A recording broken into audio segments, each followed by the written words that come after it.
You're listening to CDKL5 in color. I'm Marissa, and on this podcast, I'm joined by my co-host Amanda, and sometimes some very special guests to talk all things CDKL5 deficiency disorder. It's a rare genetic condition caused by changes in the CDKL5 gene. Patients with this condition often experience profound developmental disabilities, difficult to control seizures that start in infancy, cortical visual impairment, and a variety of other health concerns. It's a challenging condition, but we know that by sharing our stories, we can raise awareness, provide support, and paint pictures of our community that can lead to greater understanding and meaningful change for families like ours. Let's jump right in. Hi, Amanda. Hey, Marissa, how you doing today? I'm doing good. How's it going? Cold, very cold. It's still cold. It's still winter. Mm-hmm. I know. Like it's never sub-zero ending. cold. It is. It's never ending. Oh my goodness. Well, today we are welcoming Heather to our podcast. Heather's mom of two. She's a 4-year-old son, Evan, and then a 3-year-old daughter, newly turned 3-year-old daughter, Ezra, who lives with CDKL5 deficiency disorder. Heather and her husband are both teachers.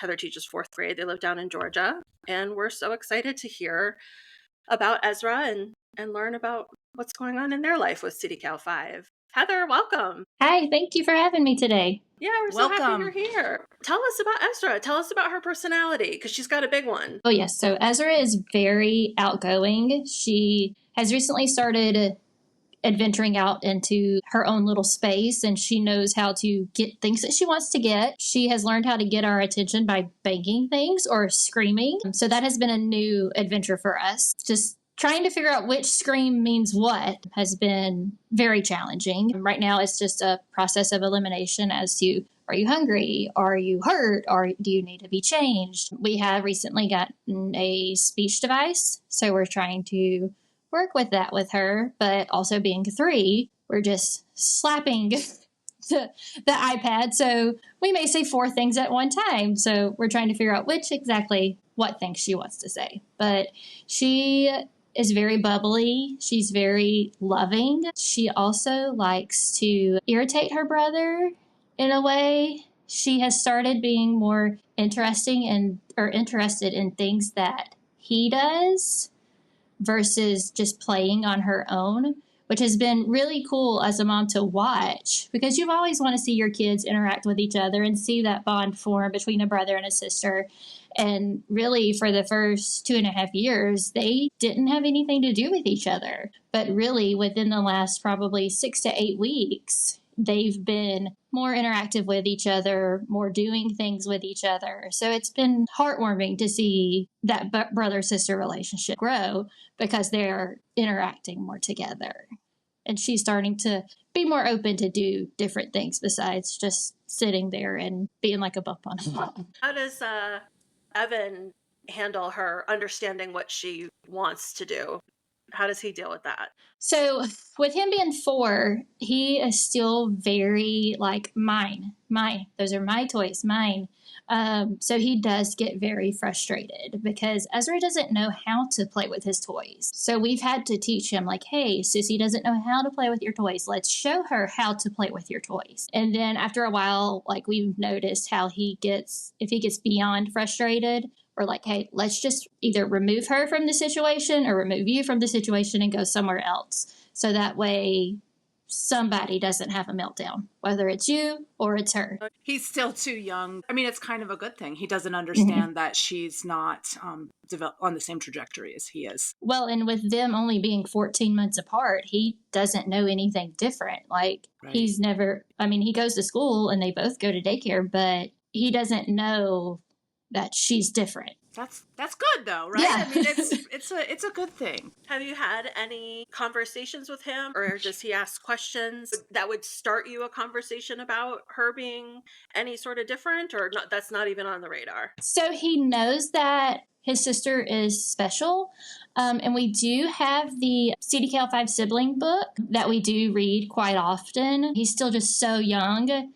It doesn't dawn on him like how different she is. Like he understands that like, oh, hey, she's 3, but she's still not walking. Why is she not walking? But he loves carrying her walker around and he helps me get it out of the car. So in that aspect, he still just doesn't get it. I think there's some nice books out there as he gets older that talk about disabilities in ways that they capture a little bit better than probably I would ever be able to explain. But, I don't know. He's pretty young still. So. Well, and I think that's what helped us is because she was diagnosed and he was not even 2. So he's grown up knowing no different, which I think has helped us as a family. What were you seeing or what led to Ezra getting this diagnosis? So it was really strange because we took her for her 4-month checkup and it started with twitches in her left leg. And I asked our pediatrician, I was like, hey, this is pretty strange. And it was only happening at like diaper changes. And she was like, well, just keep an eye on it. And, these are the signs for seizures. So over the next 2 weeks, we kept an eye on it and they became more frequent. Then we went on vacation to Florida and we were actually on the beach. And I had turned around for a split second to see Jeremy and Evan in the ocean. And when I turned her back around, she was laying in her little play area in a full-blown seizure. And I started to panic because I was like, oh my goodness, we're on the beach. What's going on? 6 hours from home. We have this 5-month-old baby. So we called our pediatrician and she advised us to go to the nearest children's hospital. So that's what we did. And we ended up spending 4 days in the children's hospital in Jacksonville where they just diagnosed her with epilepsy. So there we started Keppra and they were like, well, you'll just talk to your doctors when you get home to Atlanta. So that's how it started. So then once we got home to Atlanta, we saw our doctor and they were like, well, let's run some genetic testing because my husband's half-sister has epilepsy. So they wanted to make sure it wasn't something genetic to try to rule whatever they could rule out. It took, during all that time, the seizures got worse. They were becoming more frequent. The severity of them were hard to watch. I mean, because you have this little 5-month-old baby and it was hard to watch. And we ended up having to go to the hospital again a few more times. And then towards the end of August, we got her CDKL5 diagnosis. It was actually on a Friday afternoon, right before the doctor's office was closing. Her epileptologist called and she was like, I wanted to call you with the results, even though we have an appointment on Monday. I didn't want to have the results and then you guys not know about them. And so it happened that at the same time that I was on the phone with her, the daycare had called Jeremy because Ezra had like a 10-minute seizure and he had texted me. And so I had read the text while I was on the phone with her and she was like, go to the hospital immediately. They wanted to start her fastly on a different med instead of putting on her slowly. So that was our second hospital stay. So we did that. And then when we got discharged from the hospital, we had our appointment with our epileptologist. And I had noticed that once we were discharged, her seizures started changing again. And she was doing the crunching like seizures. And again, new mom, didn't know anything to do. And that's when they noticed the infantile spasms. So then that was another week-long hospital stay, hooked up to an EEG the whole time. And of course, we were there for 3 days, didn't have a single seizure for 3 days. And then they're like, well, we have to keep you until she has one. And my husband and I are both like, well, we're teachers and it's beginning of the school year, running out of PTO, but we'll do whatever was best for Ezra. So they finally caught it. And then we had to do the discussion about which medication we wanted to start her on. So that's when we started the talks of vigabatrin. But then we chose the high-dose steroid first, and that was not so fun. Is that the injectable one? No, the oral dose. Oral, yeah. That's what we did So, too. and then that was every 6 hours around the clock, even during the night, giving her a high-dose steroid. It was a roller coaster of emotions for us and for her. And then at the end of September of 2022, she had to be rushed to the Children's Hospital in Atlanta with RSV because we had to call an ambulance from home because she had stopped breathing. And then there is when they had fully decided to stop the high-dose steroid and start the vigabatrin because we had to get something to work. And then she had RSV. Her seizures were becoming 15 to 20 minutes long. She was holding her breath and then she couldn't breathe because she had RSV and she was turning blue. And, as a parent, you don't want to see your kid struggling to breathe. I was like, I can't do this anymore. So we started that. And we are very blessed to say that Ezra has been seizure-free since November of 2022. That's wonderful. Mm-hmm. But the daycare was taking her this whole time? I keep thinking about that because... Oh, yeah. Look, I will shout out to Sunbrook at Mirror Lake, and I hope they listen to this because those ladies at that daycare have been 100% amazing. They love Ezra like she was their child. They are incredibly sad that she's starting preschool on Monday because then she's not going to their school every day. They love her. They have taken the best care of her, even when she was having her seizures. And I would get texts from her teachers, hey, she had a seizure, it was 3 minutes. Hey, she had another one, it was like 4 minutes. Like every time she would have one, I immediately got a message from her teacher saying how long it was, what it looked like. Sometimes I would get a video of them. And they knew exactly what to do with her. Wow. Now, did you make a seizure action plan with the daycare? Yes, and then her neurologist actually got together with me and we worked on one that fit with the daycare too. So they knew exactly what to do. They were all trained what to do with her, when to notify us, which they knew to notify us anytime she had a seizure, period. Just to let us know because we were taking a log of her seizures. Sure. That's wonderful. I'm excited that she's starting preschool, but her daycare family has been they've been our lifesavers since she was 6 months old because they've taken care of her for the last 2.5 years. Is preschool going to be 5 days a week for her? So right now, it's 5 days a week in the mornings from 7:40 to about 10:15. So she'll come to my school. It's called the LEAP program, and it's for special needs students who turn 3. And she'll be with kids her age who also have special needs, and it's smaller class sizes, which is what Jeremy and I have been pushing for. We pushed for 5 days a week because we want her to be included with kids her own age because we think she needs that. She's with kids right now where she fits developmentally, and right now we want her with age-appropriate kids. So we're really excited about that too. I'm sure she's going to love it. Yeah. We're hoping it helps, like with the PT and OT, that she'll see the other kids up and walking around and moving, and that will encourage her to, hey, I can pull myself up and get myself into my walker and go. So we're hoping that'll help. How is her vision? Perfect. She doesn't have CVI?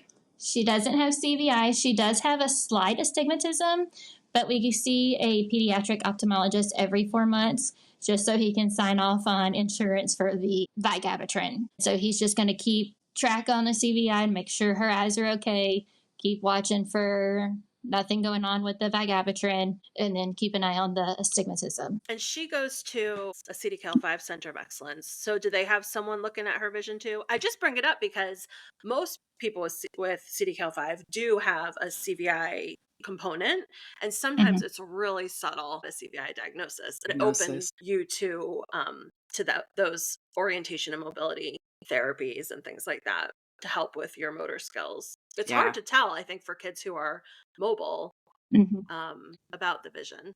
But so that's why I was just asking. I mean, maybe she doesn't, but... No, so like we actually saw Dr. Fu yesterday at the Center of Excellence, and he did the black and white screen test on her, and he said everything looked great. She was perfect.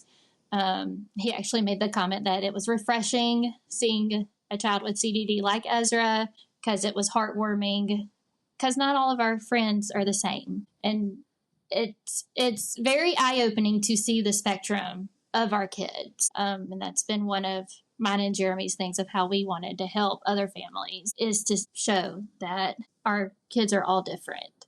Not all of them are the same. No, it's true. I would say none of them are the same. I mean, it's a spectrum, and everybody has their own little flavor of, Well, and then we had the same conversation yesterday with Dr. Fu about the medications, and he asked if we wanted to get off one of the medications, and I was like, I'm not fixing something that's not broken. Nope, good. Absolutely not. We're staying on it because it's working for us. What might not work for one child is working for my kid, so we're going to stay on it. If we're on it 2 years, if she's on it 20 years, I don't care. As long as it keeps her seizure free, I don't care. She's doing fine. I feel that way too. Don't rock the boat if things are going well, because you never as long know as how we're it's gonna smooth be. sailing, she's going to keep going. Yep.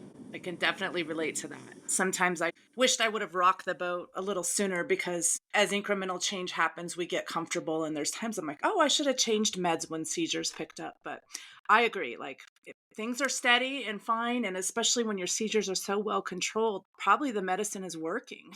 And that's why you want to keep it. Not that the CDKL5 is not there, or not going to cause seizures. So, Well, and we know that her medicine's working because last summer we did a 48-hour EEG, and her neurologist called and said, hey, it's showing sparks of seizures, but they're not showing physical seizures. So it's proof that her meds are working. So there's no sense in changing her medicine because it's working. So that's where we're at in a standpoint with medication. We're going to leave her be. We're going to let her do her own thing. It's helping her developmentally because we're able to go to all of our therapies. It's not interfering with everyday life. She's able to function in everyday life, go to school. I'm able to go to work every day. We're able to live like a normal family. Absolutely. I think it's Yeah. so funny, like the EEGs.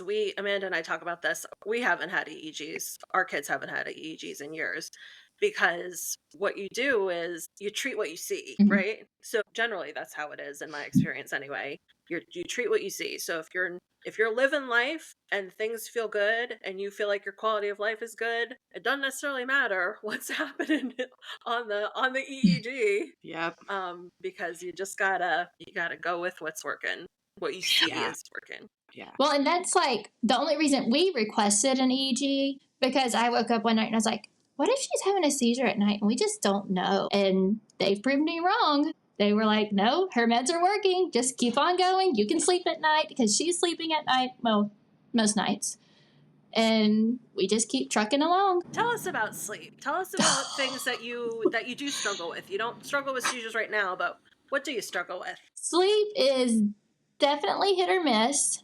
She has been on melatonin since she was 7 months old.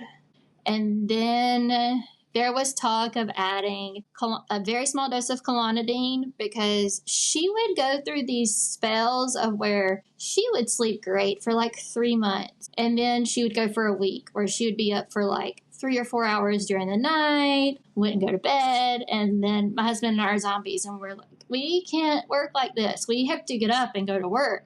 And she would just be having a grand old time, having a party, living her best life. I really didn't want to add another medication to her, because the more you put in, the more you got to eventually get out. So I started doing my research, and last summer we added magnesium to her vitamins, and that has been a tremendous help with her sleep. So right now her sleep is still off every once in a while.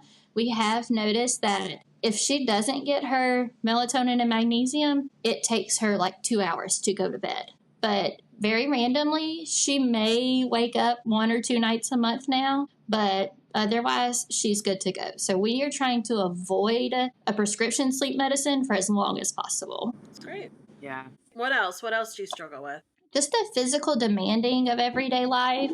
She's 32 pounds. We did have to get her a Montessori bed because we couldn't physically put her in a crib anymore at the lower stage. And I was just thinking about that now with us being traveling, and she's in a travel bed, pack and play. And I was like, oh my gosh, my back. I cannot physically put down this dead weight to the floor. And just that carrying her, like she'll walk with a walker, but she cannot walk. So carrying her up and down stairs, and the people thinking her wheelchair is a stroller. Like, oh, hey, the stroller can't come in here. Well, even though there's signs and tags on it that says this is a medical device, this is a wheelchair, and if you look at it, it doesn't even look like a normal stroller. We have had several run-ins. One in particular, we went to a football game at Sanford Stadium for the Georgia Bulldogs. One of the attendants and I almost got into it because she was like, strollers aren't allowed in the stadium. And I was like, do you not see the handicap sign hanging off the stroller and the medical alert sign? And she was like, well, it's still a stroller. And the other attendant was like, ma'am, just keep walking. Just keep walking. Because I think she saw the look in my face like Mama Bear was fixing to come out. So they let us keep on walking because they look different than normal strollers. And I know over years strollers have changed, but there's a clear difference between a stroller and a wheelchair stroller. Plus, when you have all of the stuff added to it, and then, like, we have tags on them, so that way you can clearly, like, she has a medical alert tag on it. She has a handicap tag on it, just so that way, like, if there was an accident, like, people could see, oh, hey, this is a special needs child. There's information on the tag where her rescue meds are, our information. So it's not just a regular, normal stroller. When I'm out by myself, it's like, okay, I've got to make sure I get it out, can get her out, and then I'm like, okay, well, what mood is she going to be in today? Is she going to be calm and chill, or is she going to be screaming her head off, throwing things, which is a new thing for her. Her new favorite thing to do is throwing. Anything she can get her hands on, she throws. So now is an adventure when we go out to dinner, because we always apologize to whoever sits next to her or across to her from her, because they might get hit with food. And then we have to apologize. We're like, sorry, but especially when we've learned that when she's done, you better take her plate immediately, because otherwise a food fight's about to start. She thinks it's funny. She laughs. And then, like, you can discipline her and say, no, Ezra, no. And then she'll pick up another piece, and then and this is where I'm like, oh, she's just being a 2-year-old, which is now a 3-year-old, because she's smiling at me, and she's throwing while she's smiling at me. So that's what we're dealing with now. Now we're at the point where we're like, okay, is this CDD, or is this Ezra being a normal toddler? So we're trying to navigate through the living with now not one toddler, but 2 toddlers, and one with CDD. Yeah. You say she's loud. Is it like the vocal stems? Is it like that screaming that just is not really purposeful, but ever present? Like, it can be really loud? Yeah. Yes. And then she likes to do a lot of head banging. Last night we were coming home from dinner, and she was just a head banging and screaming in her car seat. And it's like this in our car. Everywhere we go, that's Ezra in the car. That's why all of the sound is up front, so we can at least hear the radio. Or if I'm listening to a book, all of the sound is in the front, so I can at least hear it. And she's doing all her screaming in the back. Yeah. And then poor Evan has to wear headphones, because if he's watching his iPad, he doesn't want to hear Ezra screaming. No, it's literally one of the most challenging symptoms of the sensory aspect of CDD for me. And then it's like hard, like when we go out to places, the being loud, and we're trying to be like, okay, gotta be quiet. Especially like when we're at church. She loves listening to the music at church, and then when it's time to get quiet, she's still like, ah! And I'm like, no, it's quiet time. And she's, ah! So we've had to start taking her out after the music, because she thinks you're supposed to sing and they're supposed to play music the entire service. So that's one thing that we have learned with her, that music is her thing. She loves it, but it also brings her up, and it makes more noises and more sounds. And eventually we've got to figure out how to get her to be quiet. It's tough. We don't know how to do it yet. We tried a lot of sensory stuff. Compression would sometimes help, even with that, seeking with that movement and that head banging and that input, but it's difficult. Sensory interventions can sometimes help that kind of stuff, but unfortunately, seizures are one thing in CDKL5, but some of the behaviors that people don't talk about are really what is isolating and keeps you at home. Swinging used to help us at that age, like platform swings and lots of spinning on chairs, those kinds of things. We do. We have a swing. She loves swinging. She also has a lot of oral sensory. So we have lots of chewies. A vibrating toothbrush is her favorite thing right now. She loves her vibrating toothbrush, which makes it harder to brush her teeth, because as soon as you get it in there, she clenches down on it. So then you're like, okay, you got to let go, because I've got to brush her teeth. Anything that she can get in her mouth, that's where she wants it to go. And we have chewies all over the house. Every room in the house, there's a chewy somewhere. And she normally has one hanging.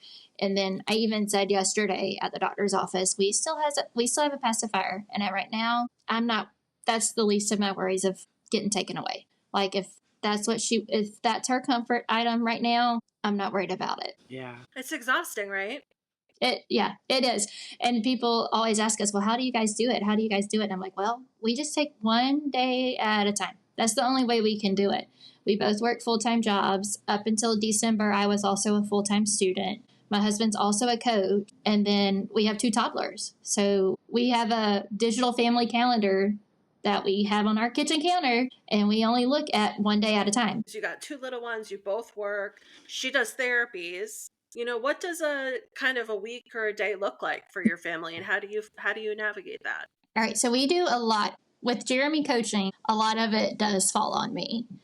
We're very blessed that where we live and where I work and where they go to daycare is a very small triangle. It's within maybe 2 miles of each other. So it takes me 15 minutes to leave the house, drop them off at school, and get to work. So it's a very short commute. And then on Mondays and Wednesdays, Ezra has therapy from 3:30 to 5. So I'll leave work to go pick her up to take her to therapy. We leave Evan at daycare because we don't want him to have to sit in the car while she's at therapy because that's just no fun for him. So then as soon as she's done at 5, I pick Evan up.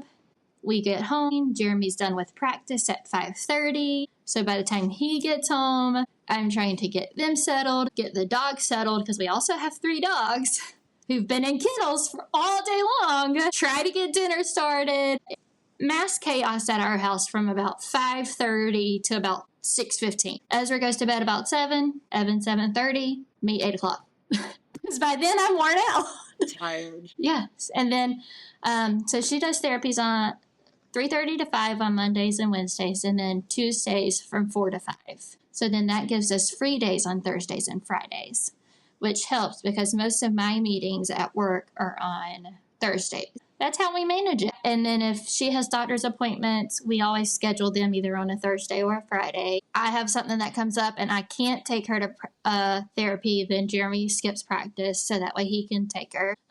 Or if she has an unexpected appointment that has to be on a Monday, Tuesday, or Wednesday, and I can't get off work, then he takes off work. It's just a matter of balance. And we've learned now with being teachers, we're never going to have any sick days. Like, I ran out of PTO by middle of January. I'm always going to take leave without pay, and it's fine. I'll do whatever I have to do for Ezra and for Evan. It's just how the world we live in. Well, it's good that you're able to take not unpaid time off, and they give you the flexibility to do what you need to do. We have learned over the last 3 years how to make it work. I don't know how, but we've figured it out. Last year was the only time that I actually had to take, I think, maybe 2 days unpaid, which is a lot, but it was fine. It was worth it. We made up for it. We figured it out. I tell my mom every time I talk to her, we always figure it out. I don't know how we're going to do it, but we always figure it out. And she's like, well, you just always have to have faith that it's going to be okay. You always figure it out. And that's been our mantra since everything with Ezra is. We don't know how it's going to work, but we'll always figure it out. Yeah. And that's you don't how have we've a lived. choice. No, we got to figure it out. You'll figure out how to figure it out. Yeah. Yep. Yeah.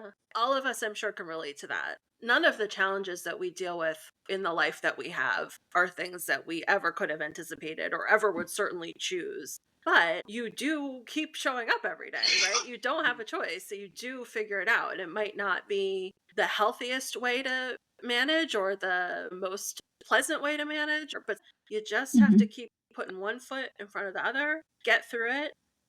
And then I think also something I need to do better is to recognize when things are continually in a bad spot. What can I do to find a resource to help? And it's that balance of how much can I handle on my own and just put one foot in front of the other. And then also recognize that sometimes we need resources and support and help and who in our community, who in our town, in our state, in our whatever, can we access to kind of get that. And that I think is really hard too.